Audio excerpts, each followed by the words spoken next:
ఆంధ్రప్రదేశ్లో రెండవసారి వైఎస్ఆర్ కాంగ్రెస్ పార్టీ అధికారం చేపట్టబోతుందని ప్రభుత్వ సలహాదారు పోతిరెడ్డి నాగార్జున రెడ్డి అన్నారు. కడప జిల్లా మైదుకూరులో ఆయన మాట్లాడుతూ జగన్మోహన్ రెడ్డి ఈ నెల 9వ తారీఖున విశాఖపట్నంలో ముఖ్యమంత్రిగా ప్రమాణ స్వీకారం చేయబోతున్నారని ఆశాభావాన్ని వ్యక్తం చేశారు. వైఎస్ఆర్ కాంగ్రెస్ పార్టీ 120కి పైగా అసెంబ్లీ సీట్లు గెలవబోతుందని, అలాగే దాదాపు 20కి పైగా పార్లమెంటు స్థానాల్లో గెలవబోతున్నామని ధీమాను వ్యక్తం చేశారు. ఎవరు ఎలాంటి ప్రచారాలు చేసుకున్నా 4వ తారీఖు జరుగుతున్న కౌంటింగ్ లో బయటపడుతుందని అన్నారు. అత్యధిక సర్వేల్లో కూడా వైసీపీ అధికారం చేపట్టబోతుందని వెల్లడించారని అన్నారు. ఎవరూ ఊహించనన్ని స్థానాల్లో వైఎస్ఆర్సీపీ రాష్ట్రంలో విజయఢంకా మోగిస్తుందని తెలిపారు. గత 5 సంవత్సరాల్లో జగన్ ప్రభుత్వం ఇచ్చిన హామీలన్నింటికీ 199% నెరవేర్చడం జరిగిందని, అభివృద్ధి సంక్షేమంలో ఆంధ్రప్రదేశ్ అగ్రస్థానంలో ఉందని అన్నారు. మహిళలు, వృద్ధులు, పెన్షన్దారులు అందరూ కూడా జగనన్నకే ఓటు వేయడం జరిగిందని అన్నారు. తెలుగుదేశం పార్టీ నాయకుడు నారా చంద్రబాబు నాయుడు ఎన్ని ఉచిత హామీలు ఇచ్చినా ప్రజలు నమ్మే పరిస్థితిలో లేరని, ఆ విషయం రేపు 4వ తారీఖు బట్టబయలవుతుందని అన్నారు. తెలుగుదేశం పార్టీ వారి మూకలు ఎన్ని దౌర్జన్యాలు, అల్లర్లు చేసినా, ఎస్సీ, ఎస్టీ, మైనారిటీ, బీసీలు భయపెట్టినా, దౌర్జన్యం చేసినా భయపడకుండా వైఎస్ఆర్ కాంగ్రెస్ పార్టీకి ఓటు వేశారని అన్నారు.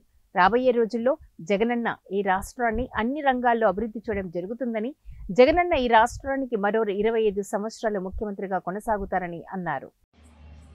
ఆంధ్రప్రదేశ్లో రెండవసారి వైఎస్ఆర్ కాంగ్రెస్ పార్టీ అధికారం చేపట్టబోతుందని నిన్న ఎగ్జిట్ పోల్లో అధిక శాతం సర్వేలన్నీ కూడా చెప్పడం జరిగింది.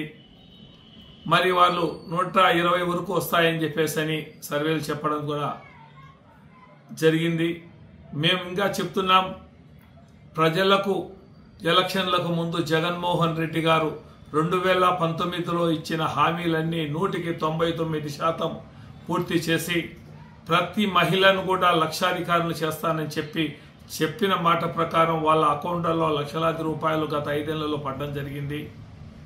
మరి అదేవిధంగా అవ్వాతాతలకు అయితేనేమి, పెన్షన్దారులందరికీ కూడా ప్రతి నెల 1వ తారీఖు కల్లా వాళ్ళకు పెన్షన్లు ఇవ్వటం, ఇవన్నీ కూడా ప్రజల్లో జగనన్న ఫ్యాన్ గుర్తుంటే ఒక మహిళలకు కానీ మిగతా వాళ్ళకు అందరికీ కూడా ప్రజల హృదయాల్లో చుచ్చుకొని పోయింది. మరి ఎస్సీలు, ఎస్టీలు, బీసీలు, మైనారిటీలు అందరూ వైఎస్ఆర్ కాంగ్రెస్ పక్షానే ఉన్నారని చెప్పేసి దానికి ఇది నిదర్శనం.